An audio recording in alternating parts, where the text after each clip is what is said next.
Hello all welcome back to my YouTube channel. ನಾವಿವತ್ತು ಹಲಸಿನಕಾಯಿಂದ ಬಿರಿಯಾನಿ ಮಾಡೋದು ಹೇಗೆ ಅಂತ ನೋಡೋಣ. ಇದು ನನ್ನ ಫ್ರೆಂಡ್ ರೆಸಿಪಿ ಆಗಿರುತ್ತೆ. ಇದಕ್ಕೆ ಬೇಕಾಗಿರೋ ಇಂಗ್ರೀಡಿಯೆಂಟ್ಸ್ ಆದರೆ ಸ್ವಲ್ಪ ಗೋಡಂಬಿ ತೊಗೊಂಡಿದ್ದೀವಿ, ಹಸಿ ಬಟಾಣಿ, ಶುಂಠಿ ಬೆಳ್ಳುಳ್ಳಿ ಮತ್ತು ಮೆಣಸಿನ್ಕಾಯಿ ಪೇಸ್ಟ್, ಅರಿಶಿಣ, ಬಿರಿಯಾನಿ ಮಸಾಲ, ಸ್ವಲ್ಪ ನಿಂಬೆಹಣ್ಣು, ಮೊಸರು, ಬಾಸುಮತಿ ರೈಸ್, ಕ್ಯಾರೆಟ್, ಬೀನ್ಸ್, ಪುದೀನ, ಕರ್ಬೇವಿನ ಸೊಪ್ಪು, ಸಾಲ್ಟ್, ಸ್ವಲ್ಪ ಹಚ್ಚಿಟ್ಟಿರೋ ಹಲಸಿನಕಾಯಿ, ಈರುಳ್ಳಿ, ಚಿಲ್ಲಿ ಪೌಡರ್, ಧನಿಯಾ ಪೌಡರ್. ಇದರಲ್ಲಿ ಈರುಳ್ಳಿನ ನಾವು ಚೆನ್ನಾಗಿ ಫ್ರೈ ಮಾಡ್ಕೋತೀವಿ. ಆಮೇಲೆ ಹೆಚ್ಚಿಟ್ಟಿರೋ ಹಲಸಿನಕಾಯಿನ ನಾವು ಕುಕ್ಕರಲ್ಲಿ ಒಂದು ವಿಷಿಲ್ ಬರೋವರೆಗೂ ಬೇಯಿಸ್ಕೊಳ್ಳೋಣ. ಸೊ ಇದು ಸ್ವಲ್ಪನೇ ಬೇಯಬೇಕು. 2-3 ವಿಷಿಲ್ಸ್ ಬಂದರೆ ತುಂಬ ಮೆತ್ತಗೆ ಆಗಿಬಿಡುತ್ತೆ. ಅದಕ್ಕೆ ಸ್ವಲ್ಪ ಸಾಲ್ಟ್ ಆ್ಯಡ್ ಮಾಡಿಕೊಂಡು ನಾವು ಅದನ್ನು ಬೇಯಕ್ಕೆ ಇಟ್ಟಿದ್ದೀವಿ.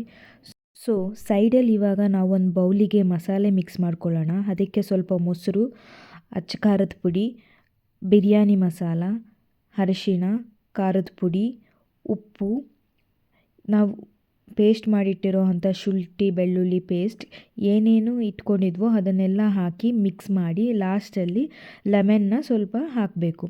ಅದಾದಮೇಲೆ ಫ್ರೈ ಮಾಡಿಟ್ಟಿರೋ ಆನಿಯನ್ ಹಾಕಿ ತರಕಾರಿ ಎಲ್ಲ ಅದಕ್ಕೆ ಹಾಕಿ ಚೆನ್ನಾಗಿ ಮಿಕ್ಸ್ ಮಾಡ್ಕೋಬೇಕು. ಇದು ಸೊಪ್ಪು, ಪುದೀನ ಸೊಪ್ಪು, ಕೊತ್ತಂಬರಿ ಸೊಪ್ಪು ಅದು ಕೂಡ ಹಾಕಿ ನಾವು ಮಿಕ್ಸ್ ಮಾಡಿ ಒಂದು 1/2 ಅವರ್ ಇಲ್ಲಾಂದರೆ 15 ಮಿನಿಟ್ಸ್ ರೆಸ್ಟ್ ಮಾಡೋದಕ್ಕೆ ಬಿಡ್ತೀವಿ.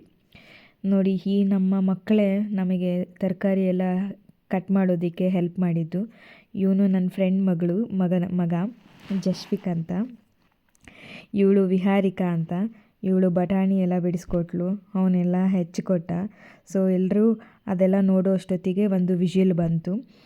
ಸೊ ತುಂಬಾ ಬೇಡ, ಒಂದೇ ವಿಷಿಲ್ಗೆ ನಾವು ಆಫ್ ಮಾಡಿದ್ವಿ. ನೋಡಿ, ಇದು ಈ ಥರ ಬಂದಿದೆ. ಸೊ ನಾವಿದನ್ನು ಸಪ್ರೇಟ್ ಬೌಲಿಗೆ ಮಿಕ್ಸ್ ಮಾಡ್ಕೊಂಡ್ವಿ. ಅದಕ್ಕೆ ಅರಿಶಿಣ ಮತ್ತು ಬಿರಿಯಾನಿ ಮಸಾಲ, ಉಪ್ಪು ಎಲ್ಲ ಹಾಕಿ ಚೆನ್ನಾಗಿ ಅದನ್ನು ಎಲ್ಲದಕ್ಕೂ ಮಿಕ್ಸ್ ಆಗೋ ಥರ ನಾವು ಚೆನ್ನಾಗಿ ಕಲಿಸ್ಕೋಬೇಕು. ಯಾಕೆ ಅಂದರೆ ಒಂದೊಂದು ತರಕಾರಿ ಪೀಸಸ್ಗೂ ಆ ಮಸಾಲ ಫ್ಲೇವರ್ ಆ್ಯಡ್ ಆಗಿ ಅದು ಅಬ್ಸರ್ವ್ ಆಗಿದ್ದರೆ ಟೇಸ್ಟ್ ಚೆನ್ನಾಗಿ ಬರುತ್ತೆ.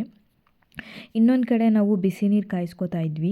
ಅದಕ್ಕೆ ಸ್ವಲ್ಪ ಸ್ಪೈಸಸ್ ಏನೇನಿದೆ, ಏಲಕ್ಕಿ, ಲವಂಗ, ಚಕ್ಕೆ, ಪಲಾವ್ ಎಲೆ, ಉಪ್ಪು, ನಿಂಬೆಹಣ್ಣು, 1 ಸ್ಪೂನ್ ಆಯಿಲ್ ಎಲ್ಲ ಹಾಕಿ ಕುದಿಯೋದಕ್ಕೆ ಬಿಟ್ವಿ. ಅದು ಕುದೀತಾ ಇದ್ದಂಗೆ ನಾವು ರೈಸ್ ತೊಳೆದಿಟ್ಕೊಂಡಿದ್ವಲ್ಲ ಅದನ್ನು ಕೂಡ ಆ್ಯಡ್ ಮಾಡಿದ್ವಿ. ಇನ್ನೊಂದು ಸೈಡಲ್ಲಿ ನಾವು ಗ್ರೇವಿ ಮಾಡ್ಕೊಳ್ಳೋದಕ್ಕೆ ಏನೇನು ನೆನೆಸಿಟ್ಟಿದ್ವೋ ಅದನ್ನೆಲ್ಲ ಹಾಕಿ ಚೆನ್ನಾಗಿ ಬಾಯ್ಲ್ ಮಾಡ್ಕೋತಾ ಇದ್ವಿ. ಅಷ್ಟರಲ್ಲಿ ನಾವು ಈ ಕಡೆ ರೈಸಿಗೆ ಇಟ್ಟಿದ್ವಲ್ಲ ಆ ರೈಸು ಕೂಡ ಆಗಿತ್ತು. ಆ ರೈಸ್ನ ಕೂಡ ನಾವು ಟ್ರಾನ್ಸ್ಫರ್ ಮಾಡ್ಕೊತಾ ಇದ್ದೀವಿ ಬೇರೆ ಬೌಲಿಗೆ. ಮತ್ತು ನೋಡಿ, ಇದು ದಮ್ ಬಿರಿಯಾನಿ ಆಗಿರೋದ್ರಿಂದ ದಮ್ ಕಟ್ಟೋದು ಇದೇ ಥರ ಅಂತ ನನ್ನ ಫ್ರೆಂಡ್ ಹೇಳ್ಕೊಟ್ಟಿದ್ದಾಳೆ. ನಮ್ಮದು ಚಿಕ್ಕ ಮನೆ ಆಗಿರೋದ್ರಿಂದ ಪಾತ್ರೆ ಸ್ವಲ್ಪ ಚಿಕ್ಕದಿತ್ತು. ಸೊ ಅದರಲ್ಲೇ ಟ್ರೈ ಮಾಡೋಣ ಅಂತ ನಾವು ಮಾಡ್ಕೊಂಡಿದ್ದಿದ್ದು ಗ್ರೇವಿ 1 ಲೇಯರ್ ಹಾಕ್ಕೊಂಡ್ವಿ. ಇದು ಹೆಂಗೆ ಅಂದರೆ ಲೇಯರ್ ಬೈ ಲೇಯರ್ ಹಾಕಬೇಕು ಬಿರಿಯಾನಿ ಫ್ಲೇವರ್ ಬರಬೇಕು ಅಂದರೆ. ಸೊ 1 ಲೇಯರ್ ಗ್ರೇವಿ ಹಾಕ್ಕೊಂಡ್ವಿ, ಮತ್ತು ಅದ್ರ ಮೇಲೆ ಒಂದು ಸ್ವಲ್ಪ ರೈಸ್ ಹಾಕ್ಕೊಂಡ್ವಿ. ಅದ್ರ ಮೇಲೆ ಕಟ್ ಮಾಡಿರೋ ಅಂಥ ಪುದೀನ, ಫ್ರೈ ಮಾಡಿದ್ದಿದ್ದು ಆನಿಯನ್ನು, ಕೊತ್ತಂಬರಿ ಸೊಪ್ಪು ಅದೆಲ್ಲ ಹಾಕಿದ್ವಿ. ಮತ್ತು ಇನ್ನೊಂದು ಲೇಯರ್ ಗ್ರೇವಿ ಹಾಕಿದ್ವಿ, ರೈಸ್ ಹಾಕಿದ್ವಿ. ಅದೇ ಥರ ಲೇಯರ್ ಬೈ ಲೇಯರ್ ಫ್ರೈ ಮಾಡಿ ಅದೆಲ್ಲ ಹಾಕಿ ಕೆಳಗಡೆ ಒಂದು ತವಾ ಇಟ್ಟು ರೆಡಿ ಮಾಡಿದ್ವಿ. 10 to 15 ಮಿನಿಟ್ಸ್ ಬಿಡೋ ಅಷ್ಟೊತ್ತಿಗೆ ನಮಗೆ ಬಿರಿಯಾನಿ ರೆಡಿಯಾಗಿತ್ತು. ಸೊ ನಾವೆಲ್ಲ ಮಾಡಿ ತಿಂದ್ಕೊಂಡು ಎಂಜಾಯ್ ಮಾಡಿದ್ವಿ. ಇವಳೇ ಮೇನ್ ಕುಕ್ ಆಗಿದ್ದಿದ್ದು. ಅವಳು ನನ್ನ friend Roopa, Chaitra. Thank you Chaitra for the beautiful biryani.